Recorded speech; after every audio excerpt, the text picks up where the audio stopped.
In this video, we will discuss a very sensitive and even painful topic. We've made every effort to present this content with care and sensitivity. However, some may find the information to be personally upsetting, especially for survivors of sexual harassment, sexual abuse, or assault. Talking about sexual harassment or assault can trigger strong emotions in many people. If that's you, that's okay. It's nothing to be ashamed of. If you need to stop and talk with someone about how you're feeling, please tell a trusted adult, such as a teacher, a counselor, family member, or a related resource in your community, right away.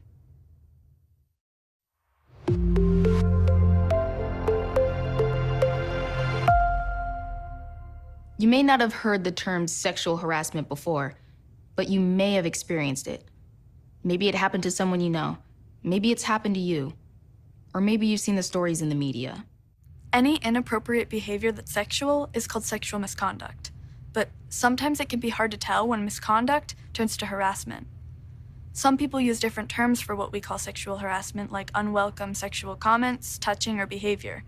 The thing is, whatever we call it, sexual harassment can have life-changing effects on people, and it's never okay. Let's take a look at an example. Listen and decide for yourself whether what Miranda went through was sexual harassment. Miranda really liked her English teacher, Mr. Rivers, and he seemed to like her too. He would praise her writing and her hard work. She felt like Mr. Rivers' class was bringing out the best in her. Sometimes, Miranda would stay after class because Mr. Rivers wanted to talk about assignments. One Friday, as she was leaving Mr. Rivers' classroom, he touched her shoulder and told her that her hair looked pretty. Miranda felt embarrassed, but flattered by the compliment. The next time Mr. Rivers talked to her after class, he put his hand on her back as she was leaving. Then a few weeks later, Miranda ran into Mr. Rivers in the parking lot. She'd missed her bus and was worried about getting home in time to babysit her neighbor's kids. Mr. Rivers waved her over to his car and offered her a ride. As he dropped her off, he put his hand on her thigh and leaned in to kiss her. Miranda clenched her fists and her jaw. She told him to stop and got out fast. The next Tuesday after class, Mr. Rivers told Miranda she hadn't done well on the latest test. He glanced out the window. He offered her a deal. She'd get the grade she wanted if she let him kiss her just once. Is this sexual harassment? Absolutely, all of it. Sexual harassment has many forms, and it may not always be clear when it's happening. Sexual harassment can occur between adults and people our age, and it can occur between one student and another. It can happen to people of any gender, and sometimes sexual harassment turns into sexual assault. Sexual harassment can start out pretty innocently. Someone says you look good today, for example. Stuff like that makes you smile, and the person doesn't usually mean anything sketchy. But sometimes a compliment can be the start of something dangerous. Sometimes attention turns into harassment. We don't always recognize the line that separates things like compliments and flirting from sexual harassment. It seems a little blurry, doesn't it? If you have a crush on the person flirting with you, you may not feel like you're being harassed. But what if you don't like them, or the flirting starts to make you feel uncomfortable because it's happening too much or getting aggressive? In these cases, it can amount to sexual harassment.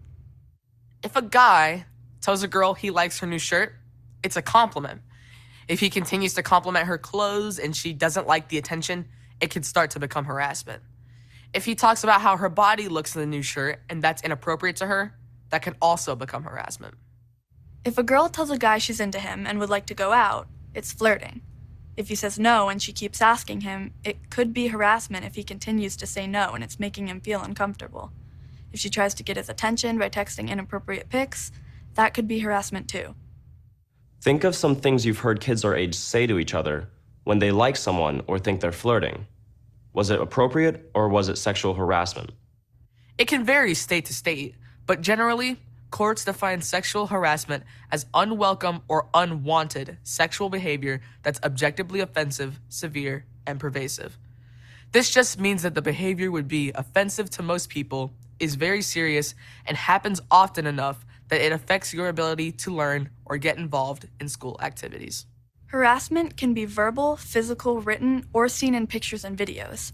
It can involve behavior related to sex, but it can also be about someone's gender, or what you think their gender is, or sexual orientation, or who you think someone's attracted to.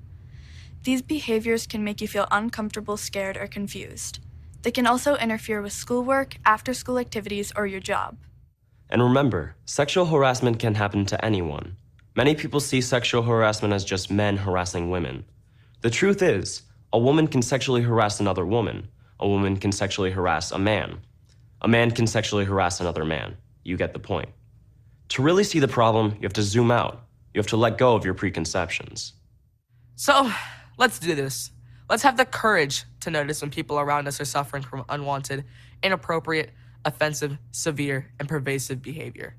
Sure, it might be easier to ignore it and talk about blurred lines, but now that you know what sexual harassment is, things will seem more clear.